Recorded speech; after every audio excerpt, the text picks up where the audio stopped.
Hey guys, so today I just want to update about where I'm at in the process of bariatric surgery, and I would also like to talk about the pre-op checklist, pre-op clearances and things that you need that most bariatric centers and insurance companies require before you're able to be approved for bariatric surgery.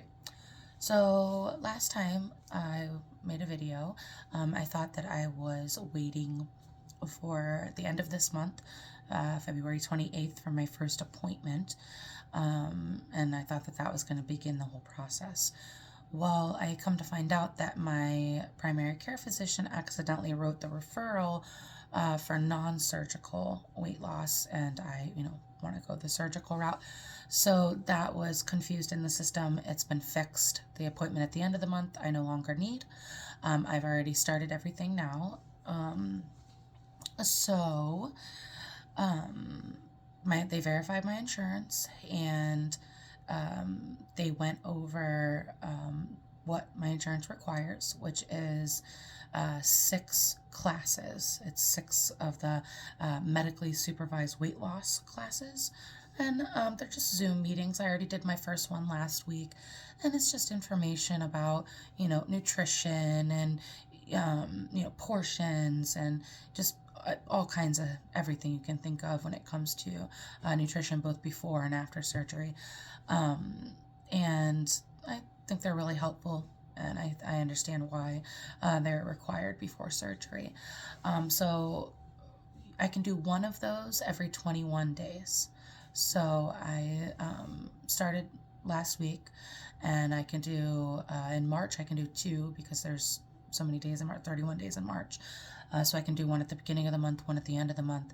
And so by the time it all is said and done, it looks like June is when I'm going to be done with those classes. So as long as everything else on the checklist is done, starting in June, anytime after June, I should be looking at surgery sometime June, July, something like that, which is really exciting. And I've already found out who my surgeon is, what hospital it's going to be at, so really exciting stuff. So for the pre-op checklist, there are things that I feel like most bariatric centers require, most surgeons require, before you're able to be approved for surgery. And, I just want to go over some of that now. So first thing is a sleep study. Most places, if you haven't already had a sleep study done to determine if you have sleep apnea, they are going to require that you do that. I have not had that done yet. I'm pretty sure I have sleep apnea just because of some of my symptoms, and my partner says that I snore a lot, stuff like that. So, and just feeling like I do when I wake up, sleep apnea causes a lot of different side effects and stuff, and it's not fun. So I'm actually looking forward to getting the sleep study done and finding out how bad it is, and getting a CPAP machine and being treated for that, and feeling better, and addressing that part of my health. So I have a sleep study on March 7th, and so I'll go spend the night there and get that done. So that's my nurse coordinator for bariatrics told me that the sleep medicine is the #1 most important thing to take care of, because sometimes it can take a long time to get appointments and get that whole part of it done. So second part is pulmonology. You have to go and see a pulmonologist. They're going to test your lungs and lung function to make sure that your lungs are good enough for surgery. One of the contracts that you have to sign, because most places have contracts that you have to sign as well, is that that you will refrain from smoking. I have quit smoking. It's been a week today, which is cool. Cold turkey, no nicotine, no nothing. So that's good. So yeah, they're going to test your lung function and make sure that your lungs are healthy enough and you cannot smoke. Most places will do a nicotine test on you. Some places do nicotine tests in your blood work in the couple months leading up to surgery. Some places only do it, in your surgery blood work, the day or two before surgery. And if you test positive for nicotine, they will cancel your surgery or delay it, rather, and give you another chance to quit smoking. So, yes, pulmonologist. And then is the cardiologist. I already have my cardiology appointment and my appointment for pulmonology.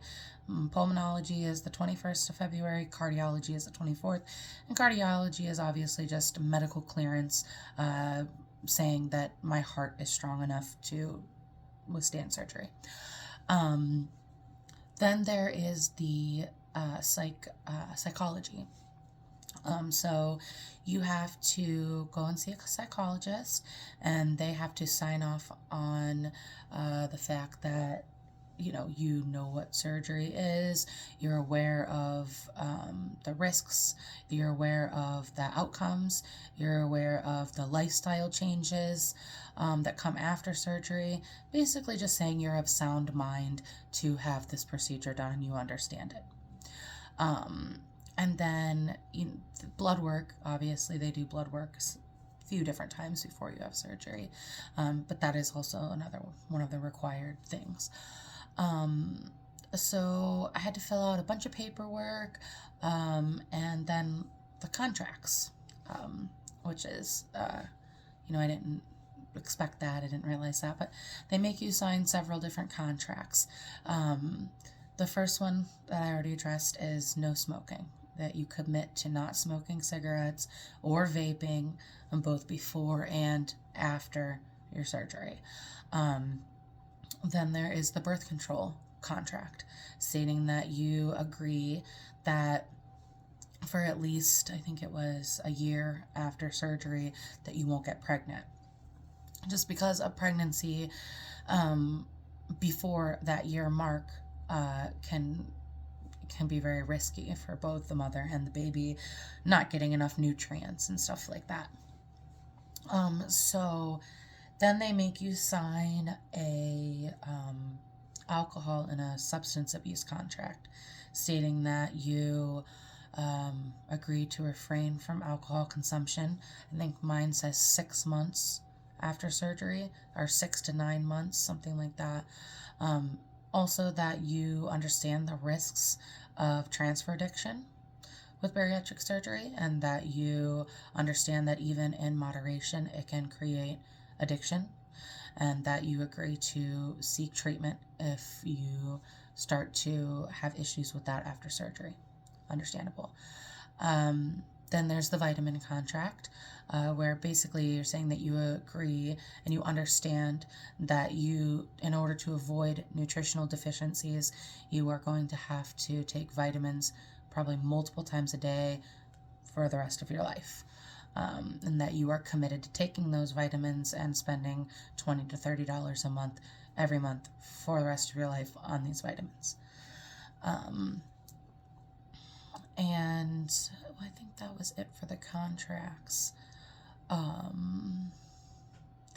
Yeah, so I am just now obviously in the beginning stages of, doing all of the hoops that I have to jump through to get the surgery done, and, just trying to be more mindful and conscious of the things that I'm putting into my body for the next few months before surgery. I downloaded the Bariatric app, which is, really awesome. You can log all of your food, everything you're eating, drinking, everything into the app. I have a Fitbit and tracking all my steps, my exercise, stuff like that. So I've been doing that also for a week. I want to try to lose as much weight as I possibly can before surgery. I have my first meeting with the surgeon on March 15th, and my first meeting with the bariatric nutritionist also on March 15th. Both Zoom calls, one at 8 in the morning and one at 2 in the afternoon. So I know that there's going to be some type of requirement, I'm assuming, for me to lose some weight on my own before surgery to show that I'm able to do this. You know, I have lost and gained and lost and gained weight so many times in my life. I definitely know how to lose weight. It's just that having that tool, this surgery helps with, like, you know, not only just portion control, just that long-term success.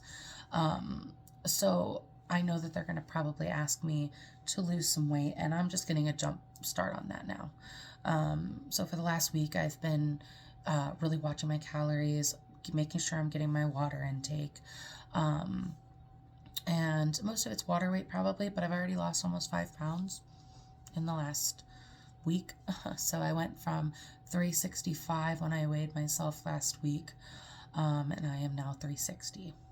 So that's cool. Ideally I'd like to, I mean, if I really put my mind to it, I could potentially lose 40 pounds on my own before surgery.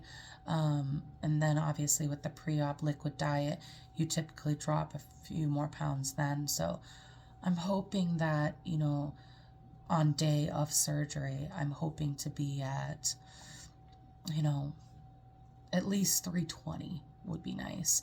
If I can get it down to 310, something like that, that would be ideal. But we'll see. So yeah, that's my update now. After I have the the pulmonology appointment on the 21st of this month, the cardiology appointment on the 24th of this month, and after I have the sleep study on March 7th, I will make another video and I will talk about what those look like and how that went. Yeah, so I will talk to you guys later.